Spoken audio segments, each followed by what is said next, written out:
안녕하십니까, 바라신입니다. 오늘은 신원을 알 수 없는 남성으로부터 수년 동안 조롱당한 살인사건의 피해자 도로시 제인 스콧에 대해 이야기해드리겠습니다.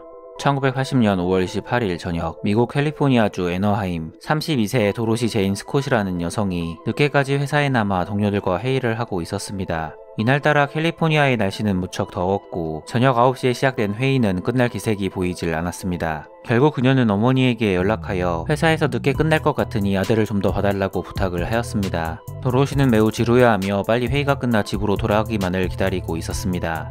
회의가 시작된 지 1시간쯤 지났을 때 갑자기 옆에 있던 동료 직원 콘네드의 안색이 점점 이상하게 변하기 시작하였습니다. 콘네드는 고통을 호소하였고 놀란 도로시는 잽싸게 자리에서 일어나 콘네드를 부축하였습니다. 잠시 후 콘네드의 팔에서 붉은 반점이 올라왔고 점점 붓기가 커지고 있었습니다. 콘네드의 상태를 살피던 도로시는 콘네드의 팔에서 무엇인가에 물린 이상한 상처를 발견하였고 즉시 그를 병원으로 데리고 가야 할 것 같다고 상사에게 이야기하였습니다.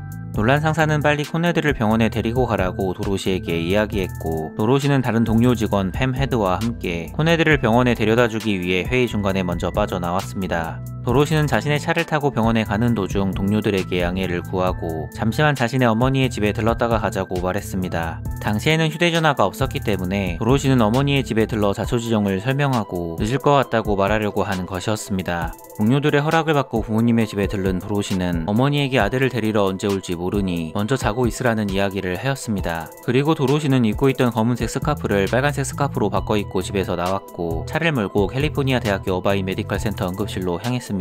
병원에 도착하자마자 콘네드는 의료진의 안내를 받고 응급실로 들어갔고 도로시와 팸은 대기실에 앉아 콘네드를 기다리고 있었습니다. 잠시 뒤 응급실에서 의사가 나와 콘네드의 상태를 그들에게 설명하였습니다.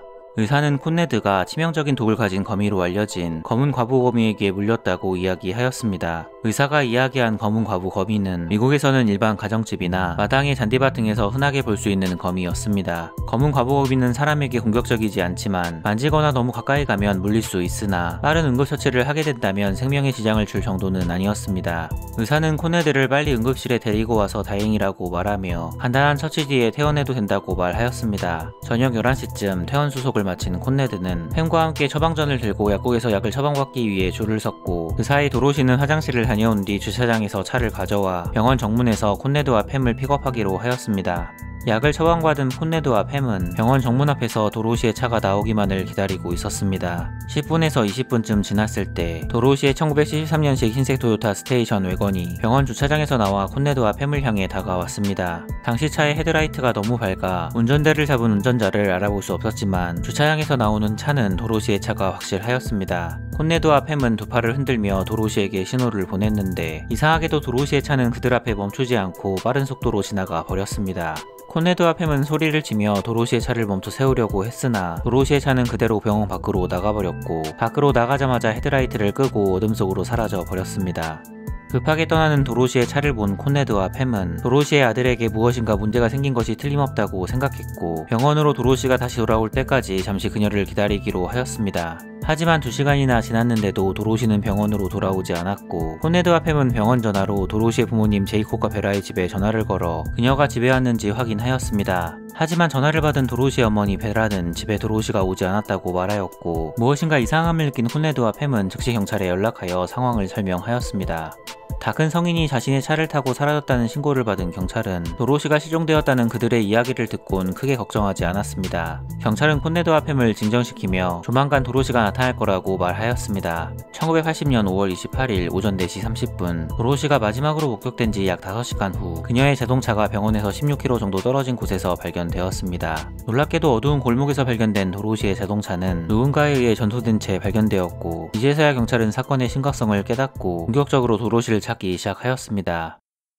사건의 주인공 도로시 제인 스콧은 캘리포니아주 스탠튼에서 이모와 4살짜리 아들 션과 함께 사는 싱글맘이었습니다. 도로시는 그녀의 부모님 제이콥과 베라의 집에서 불과 20분 정도 떨어진 거리에 살고 있었고 도로시의 부모님은 싱글맘이자 워킹맘인 도로시를 무신양면 지원하였습니다.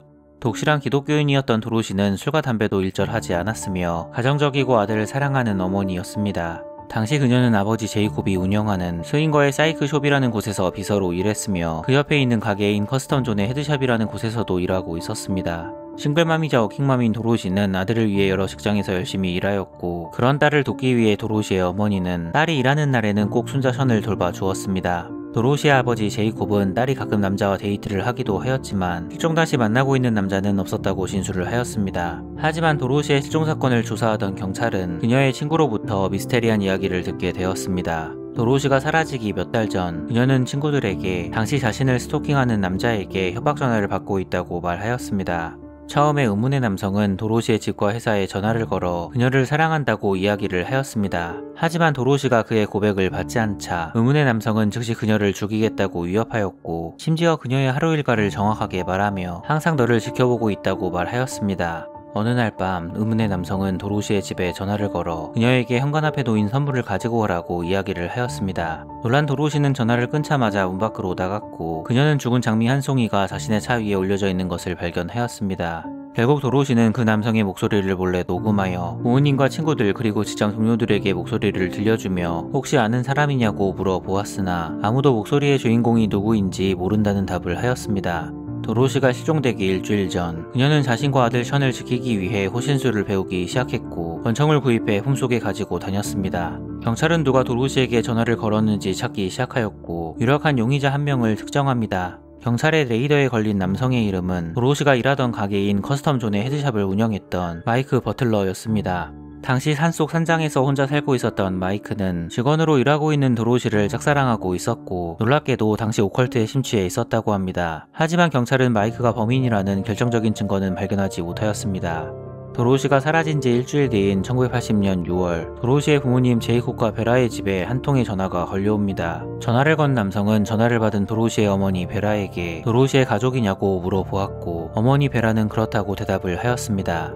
베라가 대답을 하자마자 의문의 남성은 자신이 도로시를 납치했다고 말하고는 곧바로 전화를 끊어버렸습니다. 놀란 도로시의 부모님은 즉시 경찰에 신고하였고, 경찰은 이 이야기를 절대 기자들에게 말하지 말라고 하고 전화를 건 남성을 추적하기 시작하였습니다. 하지만 시간이 지나도 경찰이 범인이 누구인지 찾지 못하자 인내심의 한계를 느낀 도로시의 아버지 제이콥은 신문사에 전화를 걸어 딸 도로시의 실종에 대해 제보를 하였습니다.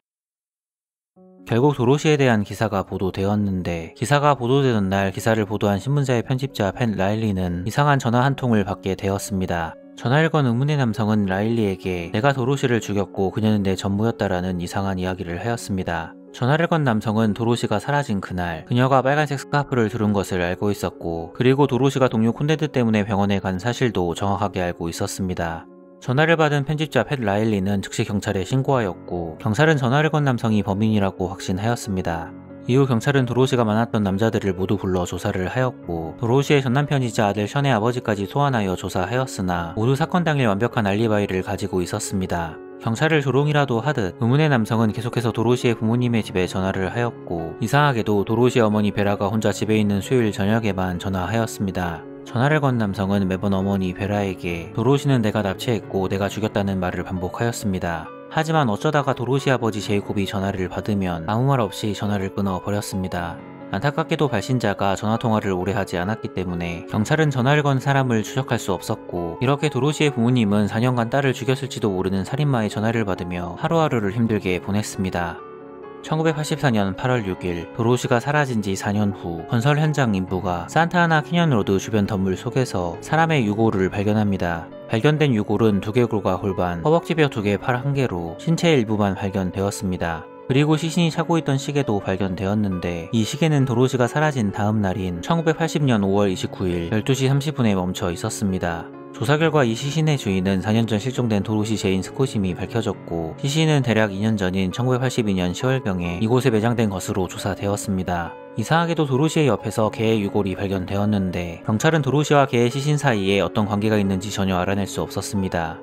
도로시의 시신이 발견되었다는 소식이 모든 언론의 헤드라인에 나오자마자 미스테리하게도 의문의 남성은 저는 도로시의 부모님의 집에 전화를 하지 않았습니다. 1984년 8월 22일 도로시의 장례식이 시작됩니다. 도로시의 부모님은 더 이상 고통스러운 전화를 받지 않게 되었지만 여전히 딸을 죽인 범인을 못 잡은 것에 대해 슬퍼하고 있었습니다. 경찰은 도로시가 어떻게 죽었는지 범인이 누구인지 조사하였으나 사건은 점점 미궁 속에 빠지게 되었습니다. 안타깝게도 도로시의 아버지 제이콥은 1994년에 세상을 떠났고, 어머니 베라는 2002년에 세상을 떠났습니다. 결국 도로시의 아들인 션만이 남아서 자신이 4살 때 어머니에게 무슨 일이 발생하였는지에 대한 답을 찾고 있습니다. 도로시의 아들 션은 당시 어머니가 일하던 가게 사장인 마이크 버틀러를 유력한 용의자로 의심하고 있었고, 그가 범인이라는 증거를 모으기 위해 노력하였습니다. 하지만 2014년 마이크 버틀러도 세상을 떠나면서 이 사건은 영원히 미스테리로 남게 되었고, 아들 션은 영원히 어머니를 죽인 범인을 찾을 수 없게 되었습니다. 영상을 재밌게 보셨다면 구독과 좋아요 부탁드리겠습니다. 감사합니다.